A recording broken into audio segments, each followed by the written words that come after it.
I realize now this is all his fault. He made that thing. If you're reading this, stay out of the woods in Australia. It could still be out there, and it's smart. This all started about a month ago. I was startled awake from my couch. Knock, knock, knock. Who the hell is all the way out here banging on my door this early? I grumbled as I approached my front door and gazed through the peephole. Sure enough, there was a middle-aged man balding with a wrinkled forehead and not very tall. He noticed the peephole and gave me a wide smile. Well, this guy isn't creepy at all. Might as well see what he wants. I opened the door and the man greeted me. Hey there, I just moved in across the street. Just wanted to say hello, I'm Tulio. His aged expression shifted to a grin. Annoyed but not wanting to be disrespectful, I greeted him back. Nice to meet you, name's Ned. Hiding behind him, I noticed a little girl. Come now, don't be rude, Ned is our new neighbor, Tulio said. Say hello. Hello, the girl muttered and then more clearly this time looked up at me and said, I'm Olivia. I smiled. My wife and I were expecting to have a little girl. Olivia's brown hair and eyes reminded me of my wife's, a beautiful shade of orange-brown like that of autumn leaves. I scratched the back of my head and greeted her as well. It's nice to meet you, Olivia. I glanced at the house across the street behind them. Nobody had lived there for years. My house is in the middle of nowhere, and the other closest house is the one right across the long road that stretches for dozens of miles out of the woods. A strange place to put two random houses, I know, but apart from the terrible phone service and internet, for me it was perfect. If you don't mind me asking, Tulio was it? What brings you around here? The corners of his grin shifted down slightly. Well, the city life gets kind of overwhelming, you know. Besides, and they need some space too. He pointed at the van parked beside the road. I know, let me introduce you. I raised an eyebrow at Tulio. Don't worry, haha. It's nothing strange, he said, noticing my suspicion. My curiosity piqued. I followed him and his daughter down the driveway leading to my front door and onto the pavement to the back of the van. They must have grown tired of staying in here by now, he stated as he opened the doors to the van. My eyes widened. Inside the van were all sorts of birds, parrots, peacocks, many that I'd never seen before. Tulio gave me a pat on the back and smiled. Beautiful, aren't they? These guys are my whole life. I'm an ornithologist, you see. That explains all these birds then. I'm guessing you couldn't keep all of these back where you lived, right? Tulio's dark brown eyes looked down for a bit as if contemplating his next words. Yes, something like that. I looked back at the birds. They really were beautiful. All of them had vibrant colors, and there were species I'd never seen before. One of them, however, caught my eye. I'd read about them in a book back in middle school. It was a lyrebird, nature's greatest mimic, I thought out loud. I see you noticed, Tulio said as he climbed into the van and took out the caged lyrebird. This one is special to me, you see. She was my wife's favorite as well. I noticed Tulio's expression change to one of melancholy. Your wife, where is she now? She passed away not too long ago. Tulio looked down at the cage of the bird he was holding, his gentle grasp tightening ever so slightly on the wooden handle. This bird has been with us for many years. It's all I have left to remember her by. But I like to believe my wife's closer to us than you'd think. There was silence between us for a bit. I knew the feeling he had all too well. I opened my mouth to try and break the silence with some words of comfort when the sound of a woman's soft voice stopped me. Tulio, I love you, sang the lyrebird. It was a gentle voice. Even when replicated by a bird, it could give you a sense of ease. I looked down at the bird, its beady brown eyes staring back with intelligence I didn't think possible of an animal. And then I looked back at Tulio. I could see his eyes begin to dampen with tears, his surprised expression shifting to a grimace as he held them back. Feeling a bit guilty about what had just happened, I racked my brain for anything I could say. Wow, that bird's super cool. You're super lucky to have something like this. It's like a living recording of your wife, right? I stammered. Immediately, I regretted my words. I'm a dumbass, that was the worst thing I could have said. In what world is he lucky? For crying out loud, I should have been able to sympathize with the guy, and this is the best I could say. But before I could apologize, Tulio flashed me a smile and wiped his eyes with the sleeve of his sweater. You're right. This little one is a blessing. It's the reason I'm able to see her again after all. In hindsight, that was a strange thing to say, but I was too busy feeling relieved he didn't take my words of comfort the wrong way to notice the grim meaning behind his previous statements. Regaining his composure, Tulio spoke. Now, me and Olivia could use some help bringing these guys inside if you don't mind. Sure, I replied. Tulio led the way to his house with Olivia following close behind him and then opened the front door. Inside, I was surprised to find that the house was already furnished, and not so surprised to find that everything was painted in a fine layer of dust. Aside from this, the only furniture of note was a large bookshelf and a portrait depicting a white-haired woman, clutching in her hand a long, slender blade.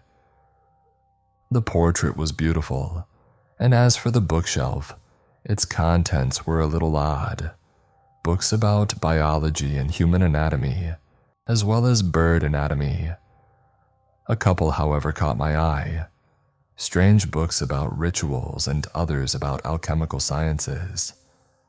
I took out another book that seemed the most normal. It read Hiding in Plain Sight by Susan Lewis. Disinterested, I placed the book back on the shelf and resigned from inspecting it further. But then something else caught my eye. A small picture frame on a table by the bookshelf. There was something familiar about it.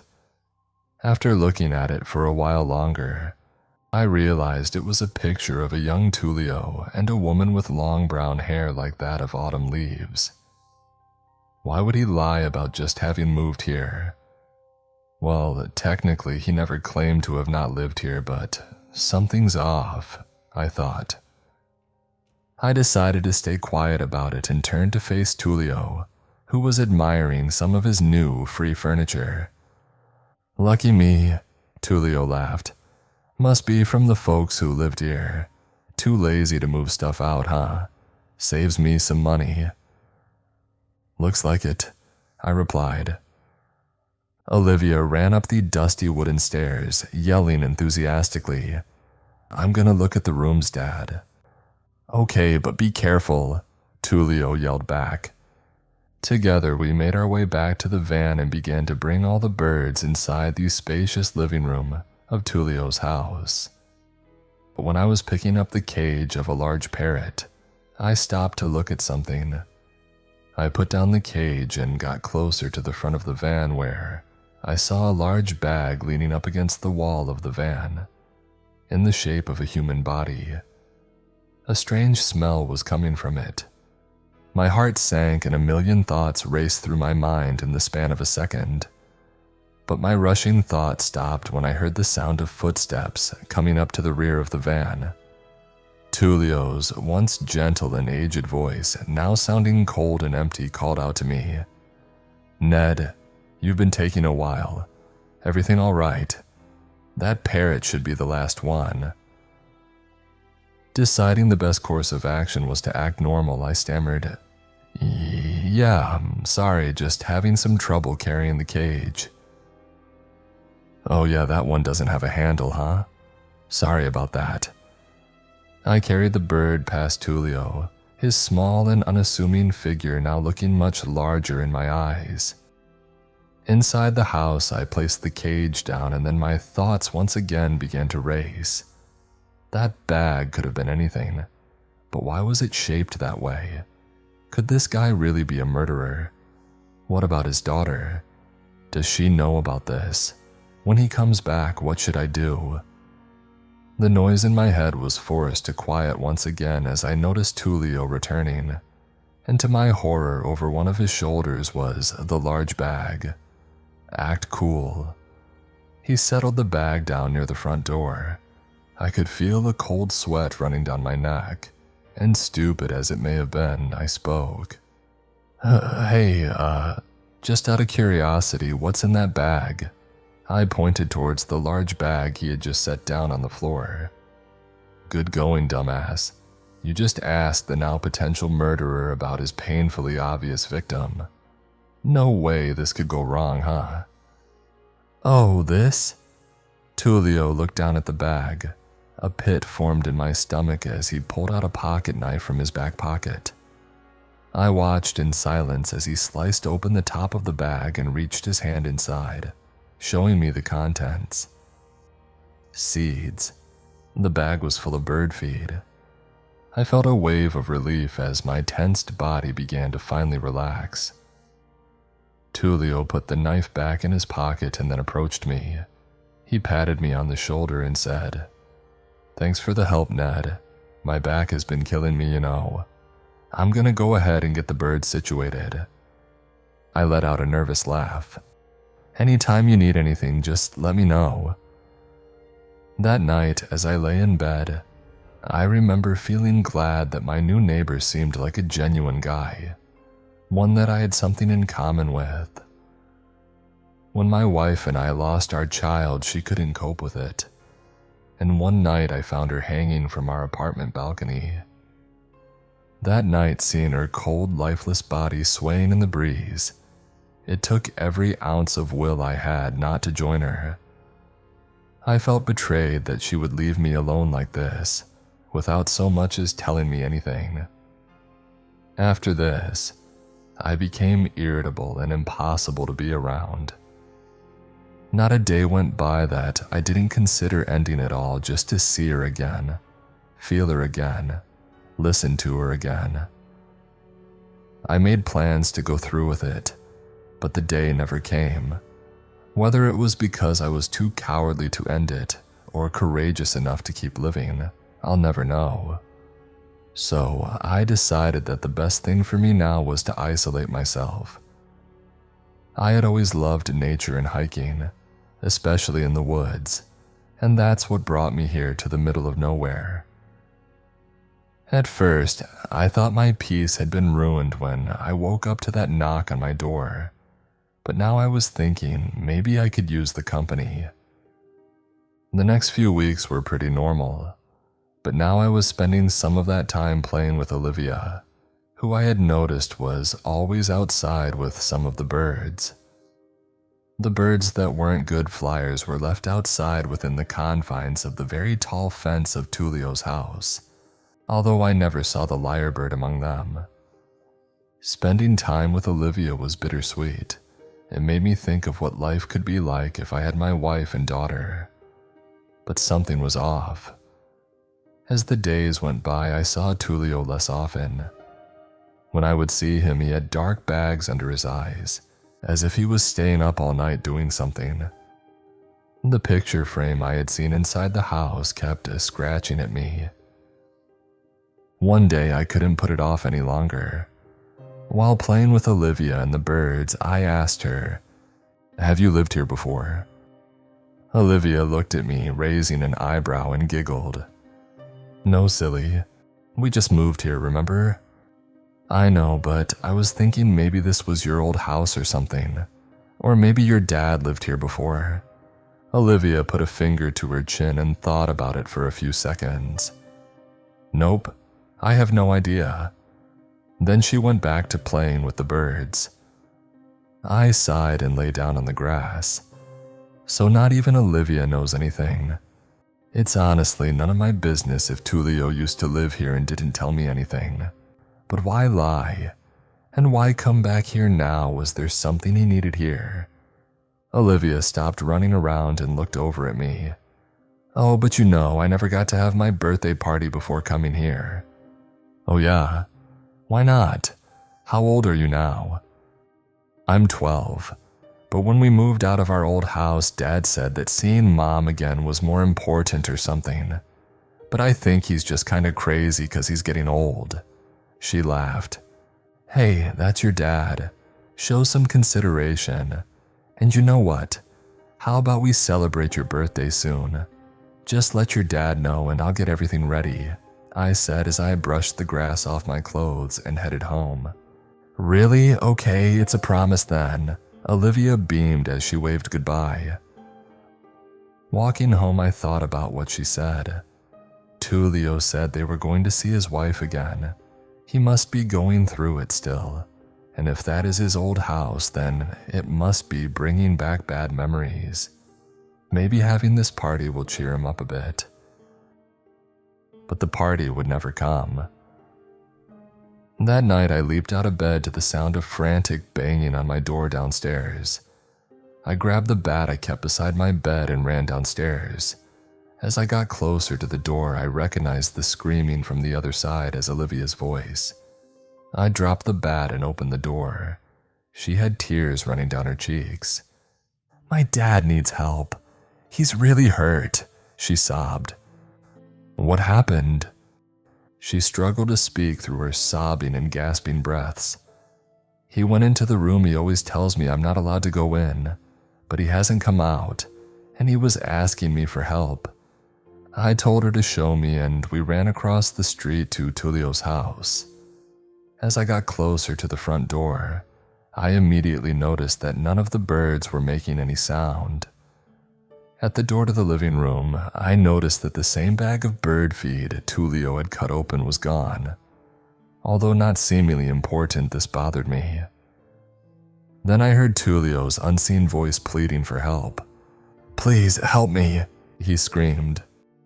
He's over here, Olivia yelled at me as she led me through the house to a basement door behind the stairs of the second floor. Help me open the door, please, Tulio pleaded from beyond the door, and I had never heard such desperation in another man's voice before. Then I heard loud creaks come rushing closer to the door, and Tulio's voice grew even more frantic. Quick, open the... His voice was cut short, followed by loud wooden creaks and thumping sounds, this time moving quickly away. Tulio, I called out. He must have fallen down the basement stairs, I thought to myself. I reached out and grabbed the door handle. It was locked. There's no time for this. Tulio could be hurt. I slammed my body against the door repeatedly, and then with a final heave, I saw my world turn black as I crashed down a long set of stairs into an inky dark basement. Ned, are you okay? Olivia yelled down at me. I got up groggily onto my unsteady feet and yelled back, I'm fine, you stay up there. I looked up at Olivia in the faint light that did little to illuminate the pitch-dark basement around me. However, I noticed that the stairs were splattered with blood. I felt a warm liquid run from my head and down to my cheek. I pressed my hand against it, and sure enough, it was blood. But it wasn't mine. Tulio must have gotten hurt. Tulio, where are you? Are you okay? I yelled into the darkness. No response. I decided to follow the trail of blood. How the hell did he fall so far from the bottom of the stairs? The basement was large. It wasn't a trick of the darkness. It must have been an extremely wide room. The weirdest part was the strange, extremely intricate circles scattered on the walls, with markings and writings I couldn't recognize or read. The pungent smell of rot grew stronger the further I walked into the basement. Then I neared the end of the trail, where I heard a strange noise, a wet popping and snapping. I could barely make out the figure of Tulio on the ground in a pool of blood, and some sort of massive, fuzzy spider tearing away at him. But it wasn't a spider. The thing's feathers slowly retreated, revealing those familiar intelligent eyes staring back at me. Even in the darkness, they were unmistakable, except this time they were much larger. I barely had time to process the thing's appearance before it started to scream. I don't think scream is the right word for it, though. The only way I can describe it is that it sounded like a large number of people, men, women, children, screaming simultaneously in a dreadful orchestra of collective agony, so loud that I could feel my very bones vibrate. I covered my ears as hard as I could with my hands, my fear quickly transforming into terror. I ran back to the door faster than I had ever run. I could only have been running for a few seconds, but it felt like an eternity. The walls of the basement amplified the sound, making it feel as though it was coming from all around me. My vision began to blur and the pain in my ears was unbearable. I thought my head might explode. Somehow in my disoriented state, I reached the stairs, but to my horror, I couldn't climb them. Every step I took sent me crashing down face first onto the cold wooden steps as the screams robbed me of my balance. My mind's pleas to my body to stand and walk fell on deaf ears. I felt the unholy cacophony of voices grow closer. This was it. I reached out toward the light above and felt an arm grab me. Olivia was pulling me up, yelling something that I couldn't make out through the noise. I had to act quickly. My senses in disarray, I used all my might to perform the menial yet grand task of crawling up the stairs. I shut the door just in time, locking it firmly in place. And then silence. Olivia and I stared at each other in horror for a moment, but the silence was soon broken by a slamming on the door. "Run!" I screamed at Olivia, and we bolted for the front door and out of the house to the yard. It was at this point I heard the basement door give way with a loud crash, and the birds began going crazy in response to the thing's presence. I didn't hear the sound of its pursuit. I didn't know if it had even given chase, but I dared not turn around. Olivia and I were halfway across the road to my house when we heard the gentle voice of a woman. "Olivia, wait, it's me." Olivia stopped running and I turned back to yell at her not to stop, but it was too late. What followed is something that will be burned into my eyes for the rest of my life. The thing loomed over Olivia. It looked like a person, but it was wrong. Its long brown hair, like that of autumn leaves, covered parts of its face, with patches of feathers across its sickly frame. Its elegant tail contrasted with the rest of its repulsive appearance. And those eyes, those same eyes of unspoken intelligence, gazed down at Olivia, the eyes of a predator. Olivia opened her mouth slowly. "Mommy." Then in the blink of an eye, the thing leaped at Olivia, its jaw unhinging into a wide, terrible maw, bearing long black talons down at her. I ran, not wanting to see what followed. I heard the sound of flesh tearing and bone snapping through Olivia's muffled screaming. I reached my house and barricaded the door as quickly as I could, gasping for air. What the hell is happening? I have to be going crazy. This can't be real. I cried, and my stomach rejected its contents as I threw up all over my living room floor. I couldn't just stay like this. I needed help, quickly. I ran up the stairs to my room and grabbed my phone from my nightstand. I called 911 and told the operator there had been a murder. "I'm sending help your way, sir. It seems you live in a rural area, so they may take some time. Please be patient and lock your..." The call cut out. "Hello? Great. Terrible service just when I needed it. At least I know help is on the way." I curled up against the wall with the shotgun I kept under my bed, praying to every god I knew that I wouldn't have to use it, that I wouldn't have to come face to face with that thing again. I tried my hardest not to think about the situation. I felt like I was losing my mind. I waited for what couldn't have been more than 20 minutes. And then I heard them. Police sirens. A wave of relief washed over me. They got here quickly. I'm at least an hour away from the nearest town, I thought. But I didn't care. I was safe. I rushed down the stairs and began to hear the chatter of radios and cars pulling up to my driveway. Then, a loud knocking at the door. "Hello, sir? We got your call. Is everything okay?" "Yes, hello. Thank you, God. I need help. My neighbor's been murdered." I yelled at the officer through the barricade. "Stay calm, sir. We're here now. You're safe. Just open this door so you can explain what happened." "Yeah, okay. Give me a second." I walked closer to the barricaded door to unblock it, but a sudden realization stopped me. Where were the emergency lights? There was no light coming through the gap under the door, and the police had arrived far too quickly. Something was wrong. My stomach began to sink and unease crept in once again.